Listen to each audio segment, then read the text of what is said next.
Joignez-vous à la discussion. Appelez ou textez le 187 Cube Radio 1877-827-2346. Alors, on parle encore des menaces de Donald Trump envers le Canada. Vous avez vu, tous les premiers ministres provinciaux se sont serrés les coudes en disant qu'il faut vraiment se lever puis réagir aux menaces de Donald Trump parce qu'on va arrêter de leur envoyer de l'électricité, est-ce qu'on va arrêter de leur envoyer du pétrole, etc., surtaxer, augmenter le prix du pétrole qu'on envoie. Et là, Mme Smith a fait cavalier seul, puis elle a dit, écoutez, là, il est hors de question là, que je ferme le robinet puis que j'arrête de vendre du pétrole aux États-Unis. On en a besoin en Alberta. On a besoin de l'argent des Américains. Et là, il y a Yvan Clich, M. Yvan Clich, qui est fellow au Centre d'études et de recherche internationale de l'Université de Montréal, le fameux Cirium, et qui est spécialiste en énergie, qui dit, ben c'est ça, le maudit problème. C'est parce qu'on est trop dépendant des États-Unis. Peut-être que notre pétrole, on pourrait commencer à le vendre en Europe. Puis là, on pourrait dire, oui, on se passe de l'argent américain. Savez-vous quoi? On n'a pas besoin de votre argent, M. Trump, parce qu'on reçoit des millions d'euros de l'Europe pour notre pétrole. Il est avec nous, M. Yvan Clich. Bonjour. Bonjour. Pendant la guerre de l'Ukraine, là, au début de la guerre de l'Ukraine, il y a des pays européens qui disaient mais nous autres, on ne veut plus du gaz naturel qui provient de la Russie, par exemple, ou de l'Ukraine, ou tout ça. Puis on va peut-être prendre le pétrole canadien, puis on n'a pas comme sauté sur l'occasion. On aurait pu justement développer des partenariats avec les pays européens, non? Puis leur vendre du pétrole, puis on n'a pas fait ça. Ben, en fait, du côté du pétrole, c'est pas si nécessaire parce que dans le fond, c'est un marché qui est très, très mondialisé. Alors, le pétrole canadien comme le pétrole américain, il peut se vendre dans le fond un peu partout. C'est des traders qui achètent des blocs et puis ensuite qui le vendent à ceux qui offrent le meilleur prix. Donc, l'enjeu est peut-être moins là, mais c'est plus du côté du gaz. Et souvenons-nous que le chancelier allemand était venu au Canada et puis il espérait effectivement obtenir des contrats du gaz du Canada. Il ne faut pas oublier que le Canada est quand même le 4e producteur mondial de gaz. On a des réserves importantes. Mais le grand drame des énergies fossiles du Canada, comme vous l'avez mentionné, M. Martineau, c'est son confinement. Il n'a pas accès à la mer.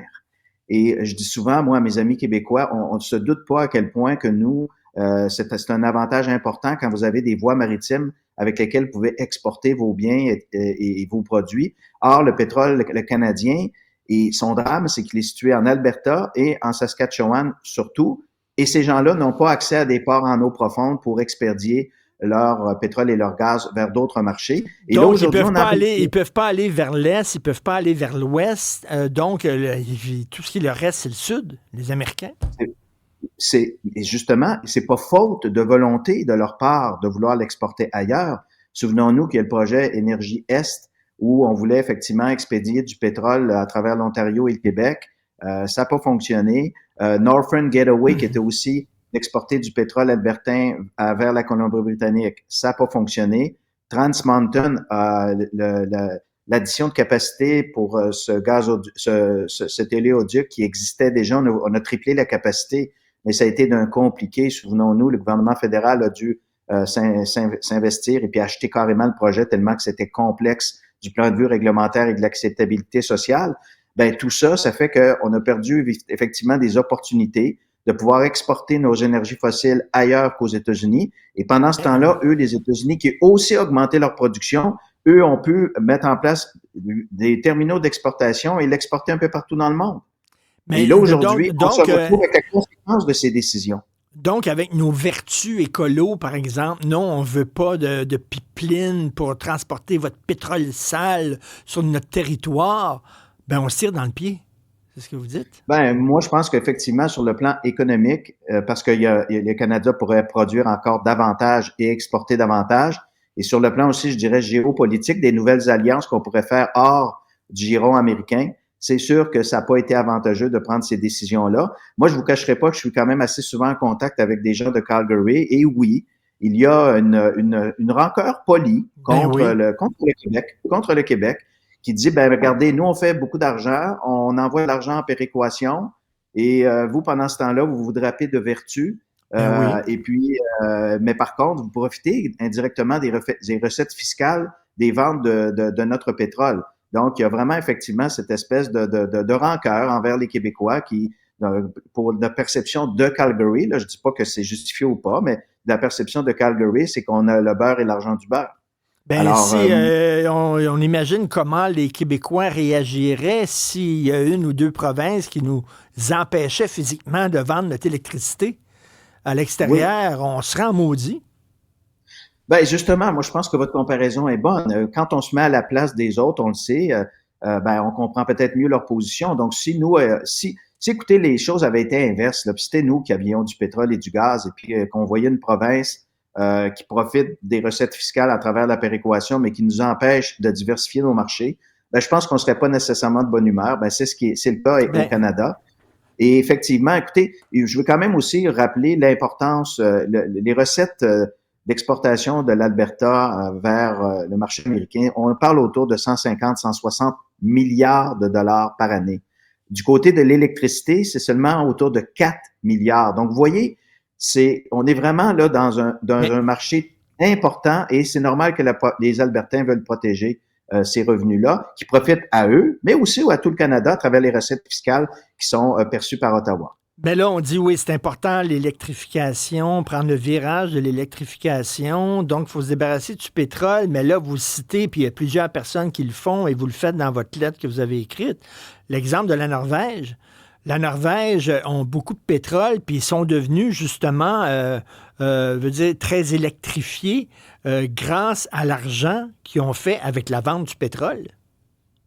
Il n'y a aucun pays, M. Martineau, qui est producteur de pétrole et de gaz et qui va dire non, moi, là, de façon volontaire, je vais limiter ma production pour en faveur de la transition énergétique. Non. Prenez la Norvège. La Norvège, eux, c'est un pays qui est à la fois beaucoup de pétrole et de gaz et qui également a de l'hydroélectricité. Et ils disent pas un va empêcher l'autre. Ils se disent, OK, on va nous garder notre place sur le marché international du pétrole et du gaz. Ils font encore de l'exploration en mer pour trouver des sources de production. Ils ont augmenté considérablement leur production gazière pour aider l'Europe à remplacer le gaz russe dont les Européens voulaient se débarrasser. Et également, ben, ils profitent de ces revenus-là pour accélérer leur transition. Et effectivement, ils sont à un taux de véhicules électriques, d'électrification des transports extrêmement élevé. Donc, ils font les deux. Et nous, le Canada, on est peut-être, je pense, un des seuls pays qui avons voulu mettre des contraintes sur cette ressource qui, encore une fois, procure des revenus d'exception pour le Canada, oui. Donc l'exploitation pétrolière et gazière. Ce que vous dites, c'est qu'on peut marcher puis mâcher de la gomme en même temps, là. On peut faire les deux, oui, c'est pas un ou l'autre, là. Oui, puis écoutez, je veux qu'on se comprenne bien.